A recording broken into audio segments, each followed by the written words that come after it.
Hey, what's up, everybody? I'm here to give you guys my review for WWE Monday Night Raw for April 29th, 2019.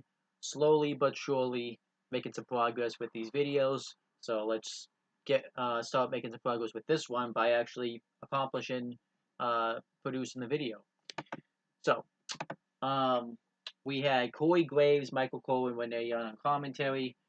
Show opens up with a moment of bliss, where she reveals the men's Money in the Bank competitors. I believe she was supposed to reveal both the men and the women's, but she got cut off trying to reveal the women's.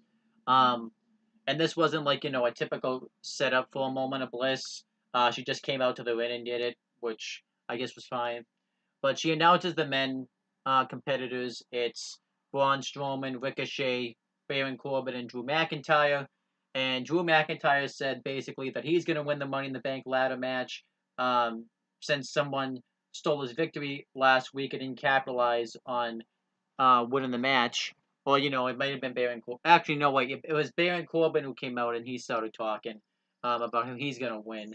And then Drew McIntyre rebuttal with that. And then Baron Corbin tried to make a BS excuse by saying that AJ Styles had 2 hours to prepare for him while Baron Corbin only had one. So they kind of go back and forth. Ricochet stops him and says that he's going to win the Money in the Bank contract because of his style of wrestling. He's used to competing like this. And Drew McIntyre, says to leave the talk for the real men or he'll drop him where he stands. And this leads to Corbin and McIntyre arguing some more, and Braun Strowman stops him and says that he's going to win the Money in the Bank, and he challenges them to a tag team match, which kind of seemed weird. You would think it would go to a four-way, but that's not what happened. So they accept. They have the tag team match.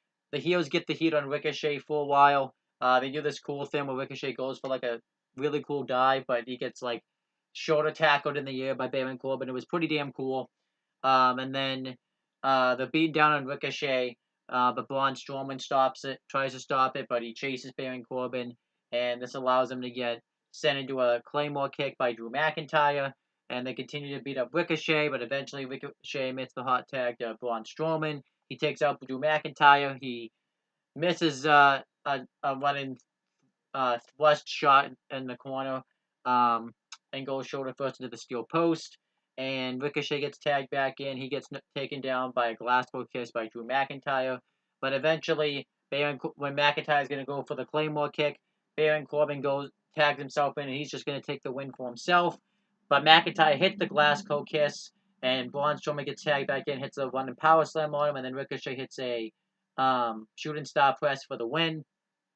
And that was that. It was really just a typical tag team match. Really nothing special about it, but I kind of liked how they did that thing with Drew McIntyre and Baron Corbin because it shows that there's literally every man for himself for the Money in the Bank ladder match.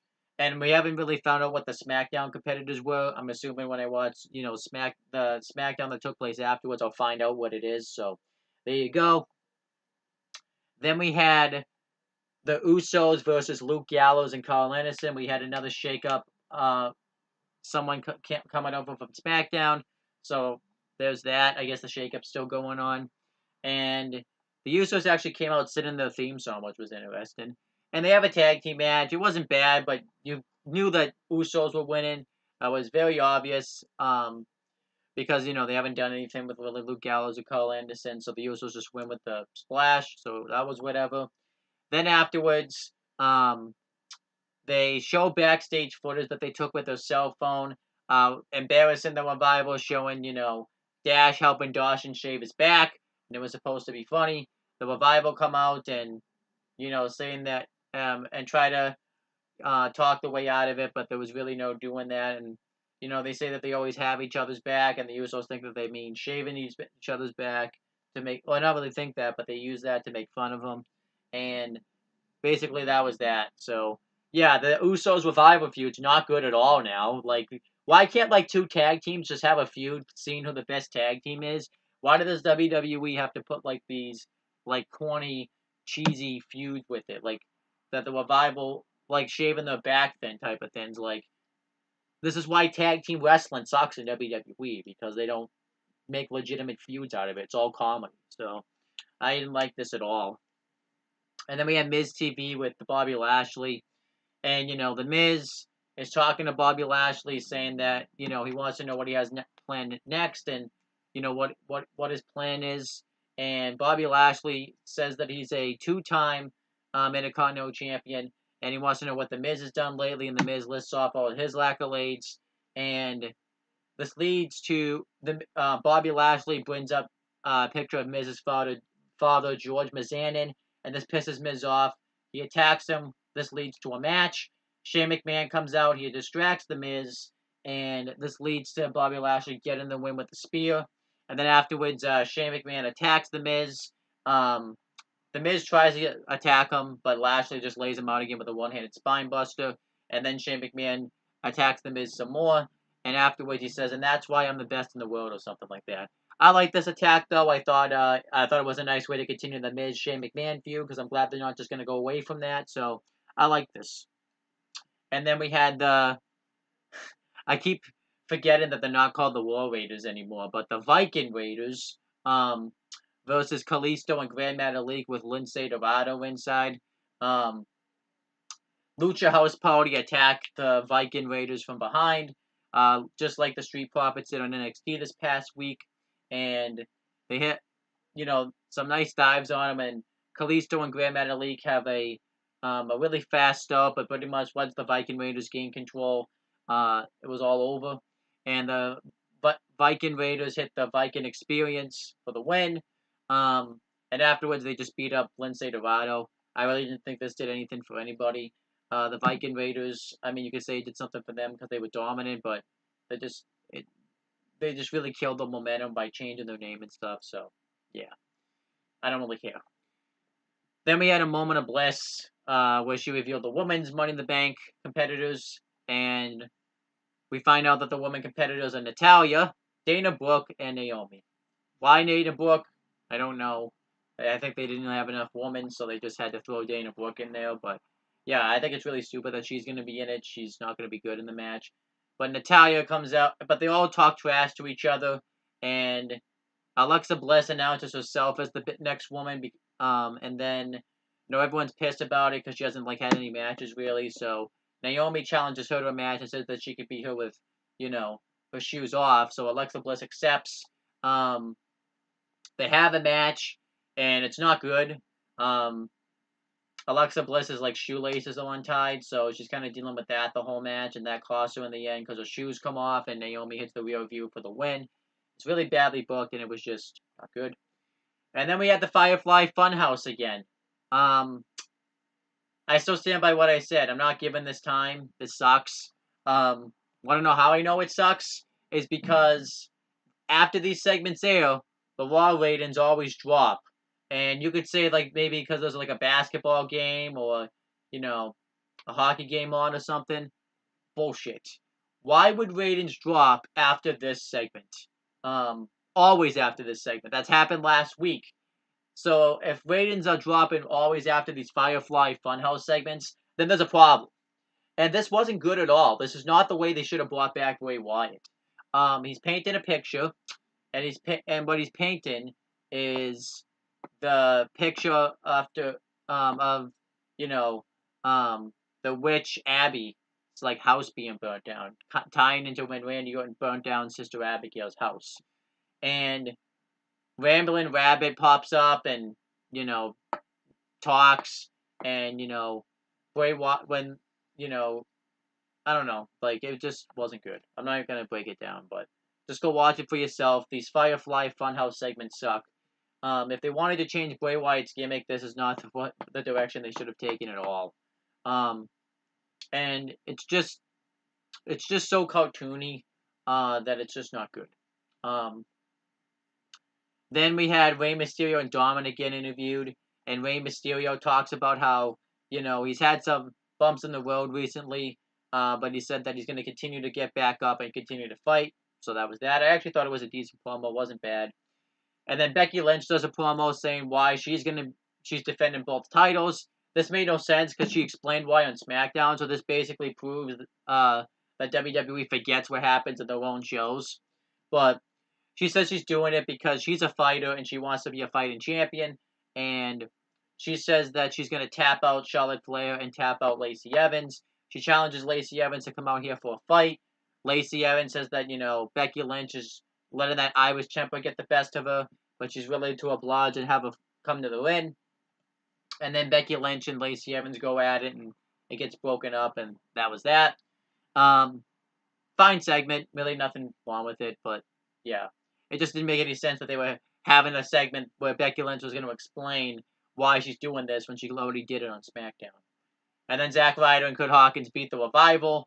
They do no favors for the Revival, so yeah. I mean, I get it, the champion shouldn't be losing, but I feel like the Revival gotta look strong, especially too because the whole storyline of the Revival Usos feud is that they're top guys, but that's clearly not the case at all because they keep losing. And Ryder and Hawkins have new theme music. It's generic as hell. And then The Miz gets interviewed. He challenges Shane McMahon to a steel cage match at Money in the Bank, and Shane McMahon accepted on Twitter. And then Sami Zayn does another promo. I thought this was gold. He talks about how not only based off these vacations that he's been taking did he find enlightenment. He found it based on studying sociology, psychology, and history. And he has a word pop up on the screen. It's called psychology enlightenment, where people think that they are entitled to stuff, or is entitlement, not enlightenment. And he basically referenced us hardcore fans that, when we don't get exactly what we want, when we want it, at the moment we want it, we whine and cry and complain about it. And which is pretty spot on, actually.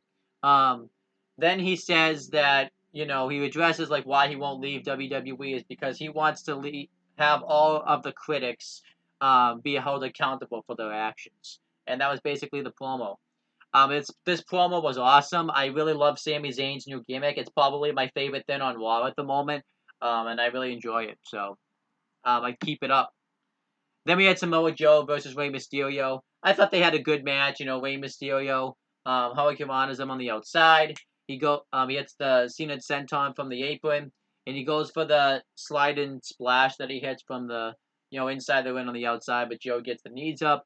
Joe gets the advantage, but Rey Mysterio starts him on a comeback, and he goes for the 619, but Joe goes to counter into the Coquina clutch. Then, Rey Mysterio hits a roll-up out of nowhere and gets the win. And yeah, I thought it made sense for Rey Mysterio to win because if they want to set up another U.S. title feud, this is the way to do it. I mean, I wouldn't have had the match at all. I would have had, Joe and Mysterio have a promo segment instead and save the match for the pay-per-view, but we don't live in that era anymore, so gotta kind of take it when you get it. But I like this. I thought it was good. Then we had the WWE Universal Championship contract signing between Seth Rollins and AJ Styles. And AJ Styles talks about how the reason why he wants to win the Universal title and cement his legacy is because he's run SmackDown for so long, and he wants to prove that he can still, have what it takes to face the Raw superstars, and he wants to be on top on Raw. And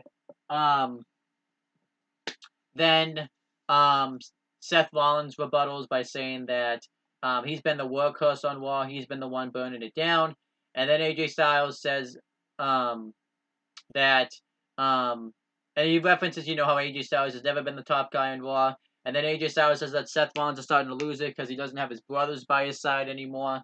And then Seth Rollins says he's the one that beat AJ Styles. And this leads to a fight.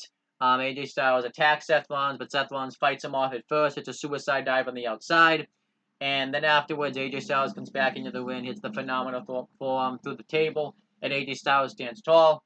Thought it made sense for AJ Styles to stand tall since, he's the guy challenging for the title. I think he should kind of get the first big win. So there you go. And that was Raw. I don't know what to grade this show. There was some good moments. There was some bad moments. I liked the Universal title contract signing, Joe versus Mysterio, Becky's promo, and I like the Miz Shane McMahon stuff. But we had, I thought the Moment of Bliss segments weren't very good. The Braun Strowman Ricochet tag match was just there. It was really filler. Um, the Usos revival is just shit. I hate that feud right now. I hate Firefly Funhouse. I don't like any of those. Um, so I'm gonna say Raw was an average show. I'm gonna give Raw a C minus. There really wasn't anything special. You really could have missed this show. The only thing you really need to see is the Universal title contract signing, the Miz Shane McMahon stuff, and um, uh, the Sami Zayn promo I liked too. So that's not changing my grade though. I'm giving Raw a C minus. Average show. Nothing really worth seeing. But that's basically the end of the video. Thank you guys for watching. Please make sure you guys like, comment, and share this video so people will watch it. Make sure you guys subscribe to the channel for more content and click on the bell so that way every time I upload a video, you guys will get the notifications for it. And make sure you guys do the same thing for my CM brothers and all the Talking 80 YouTube channels. And that's pretty much it, guys. Talk to you later.